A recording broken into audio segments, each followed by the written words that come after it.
बच्चों यहाँ पर एक ऑब्जेक्ट है, इस ऑब्जेक्ट की जो डेंसिटी है सिग्मा है, और जो सिग्मा है वो लिक्विड की डेंसिटी से कम है। लिक्विड मैंने यहाँ पे वाटर लिया हुआ है, अगर डेंसिटी कम है तो ये ऑब्जेक्ट फ्लोट करेगा। ऑब्जेक्ट अगर फ्लोट करेगा तो कुछ वॉल्यूम लिक्विड के अंदर रहेगा, कुछ वॉल्यूम लिक्विड के बाहर रहेगा। तो यहाँ पर जो लिक्विड के अंदर जो वॉल्यूम है वो वी डैश है, और लिक्विड के बाहर जो वॉल्यूम है वो वी डबल डैश है। टोटल वॉल्यूम कैपिटल वी है, डेंसिटी इसकी सिग्मा है, मास इसका एम है। कुछ हाइट लिक्विड के अंदर है एच डैश, कुछ हाइट लिक्विड के बाहर है एच डबल डैश। तो हमें यहाँ पे कैलकुलेट करना है कि कितनी हाइट लिक्विड के अंदर है, कितनी हाइट लिक्विड के बाहर है, या फिर कितना वॉल्यूम लिक्विड के अंदर है, कितना वॉल्यूम लिक्विड के बाहर है। तो हमें यहाँ पर एक बात याद रखनी है कि ये ऑब्जेक्ट अभी इक्विलिब्रियम में है। इक्विलिब्रियम में है तो इसका मतलब क्या हो गया कि इसमें नेट फोर्स जीरो रहेगा। नेट फोर्स अगर जीरो है तो नीचे की तरफ ये ऑब्जेक्ट पर एमजी लग रहा होगा, ऊपर की तरफ बॉयंसी लग रहा होगा। तो नीचे की तरफ एमजी और ऊपर की तरफ बॉयंसी बराबर कर देंगे। तो mg हो गया नीचे की तरफ। इस m को क्या लिख सकते हैं, वॉल्यूम v और सिग्मा डेंसिटी, ठीक है। तो वॉल्यूम v और सिग्मा लिख सकते हैं into g equal to buoyancy force क्या लिखा जाएगा। बॉयंसी फोर्स का फॉर्मूला होता है v रो g, जहां पर जो v होता है वो होता है volume of object inside liquid. तो कितना वॉल्यूम लिक्विड के अंदर है v डैश, तो v डैश रो g।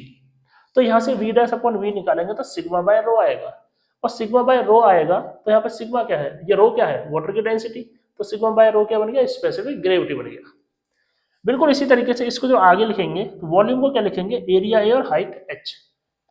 तो इस वी डैश को क्या लिखेंगे, एरिया ए और हाइट एच डैश, क्योंकि सिलेंड्रिकल ऑब्जेक्ट है। वी को क्या लिखेंगे, एरिया ए और हाइट एच, तो सिग्मा बाय रो। तो एच डैश अपॉन एच क्या आ गया, सिग्मा बाय रो।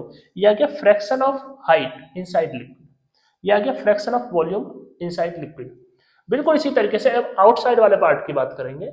आउटसाइड वाला पार्ट वॉल्यूम क्या है, वी डबल डैश, और फ्रैक्शन वॉल्यूम क्या लिखेंगे, V double dash by V. इस वी डबल डैश को क्या लिख सकते हैं, बाहर वाले वॉल्यूम की टोटल वॉल्यूम में से अंदर वाले वॉल्यूम को माइनस कर दो, तो V minus V dash upon V. तो जब डिवाइड करेंगे तो one minus V dash upon V आएगा। तो one minus V dash upon V क्या होगा, वी डैश अपॉन वी क्या है, सिग्मा बाय रो। तो वन माइनस सिग्मा बाय रो। इस वॉल्यूम को हाइट और एरिया में कन्वर्ट करेंगे। Area A height H double dash, area A height H, area से एरिया कैंसिल हो जाएगा। इस एच डबल डैश को क्या लिख सकते हैं, H minus H dash upon H, ठीक है। तो one minus H dash upon H, तो यहाँ पे एच डैश अपॉन एच क्या है, सिग्मा बाय रो। इस तरीके से हम इस टाइप के क्वेश्चंस को सॉल्व करते हैं। ये फॉर्मूला डायरेक्ट याद होने चाहिए।